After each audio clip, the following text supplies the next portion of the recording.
All right, so this video is continuing on with protein structure, protein folding. All right, so we have our primary structure, secondary structure. Well, first of all, primary structure. So here's one of the key things that I want you to remember.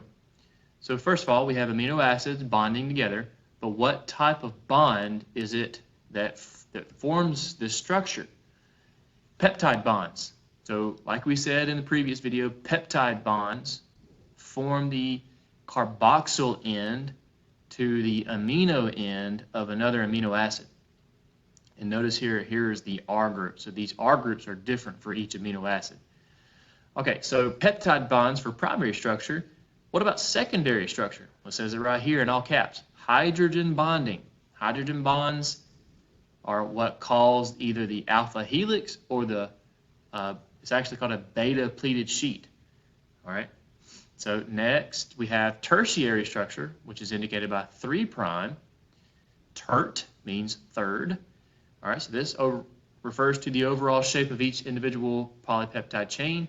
These are formed by disulfide bridges.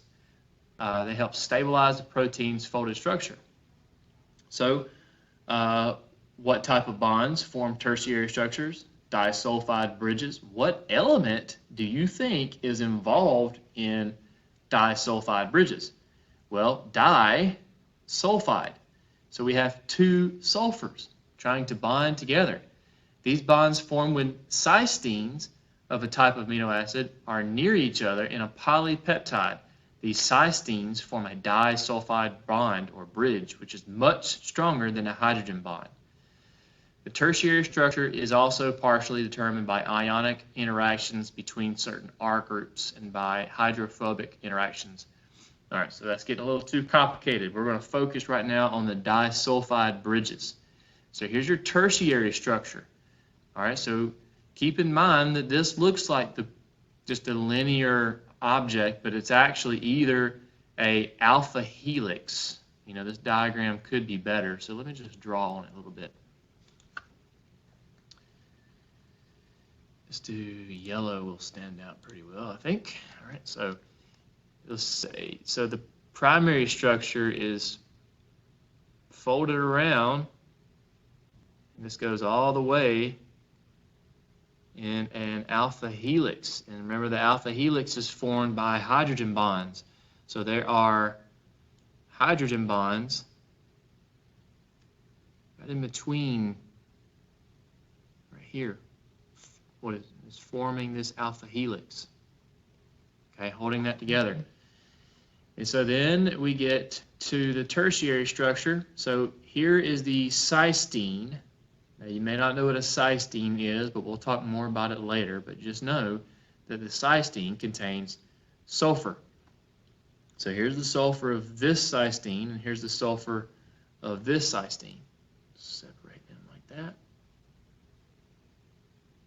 All right, so those sulfurs bond to each other. They really want to bond to each other, and then they bond these disulfide bridges. And so this happens all throughout this tertiary structure, causing it to form or fold yet again.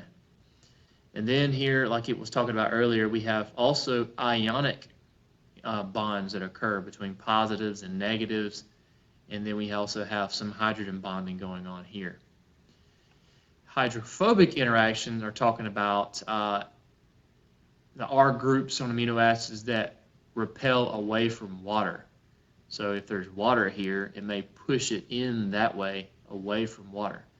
Mostly what I want you to take away is that disulfide bonds are here, causing the tertiary, the third structure. And then we have the quaternary structure, 4'.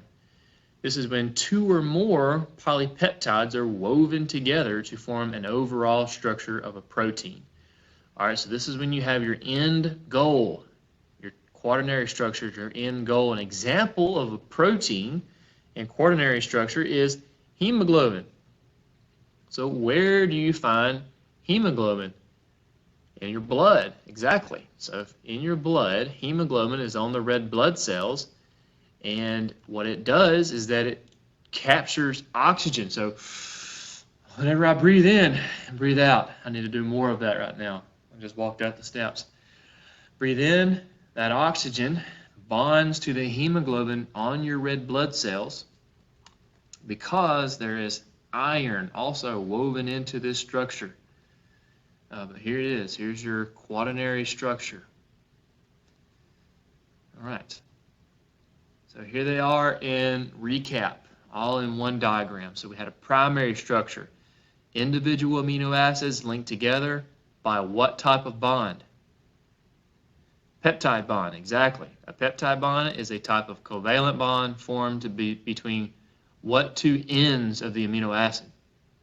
The amine end and the carboxyl end. Sorry, almost messed up there. All right, so from that, hydrogen bonding forms an alpha helix or a beta pleated sheet. And then this structure is then formed into the tertiary structure, which is formed due to disulfide bonds. Also, to an extent, you have ionic bonding, hydrophobic interactions, and ionic and hydrogen bonding. So then you have your tertiary structure, and then those structures form together to form your quaternary structure. For example, hemoglobin, or many different types of proteins. Getting a little tongue-tied here. All right, so here's a summary of some of the highlights of each one, but the main thing that I want you to grasp from this video are the types of bonds. Whenever I make the quiz is going to be what type of bond forms this structure, what type of bond forms this structure. All right, so try to get that down. Denaturation is the unraveling or unfolding of a protein or enzyme, causing it not to function. Denaturation can be caused by pH changes, salt concentration changes, and increases in temperature. Denaturation usually disrupts the secondary, tertiary levels of protein by affecting either the hydrogen bonding or disulfide bonds, which stabilize the structure. All right, so let's go back up to the tertiary structure here. Let's look at our diagram.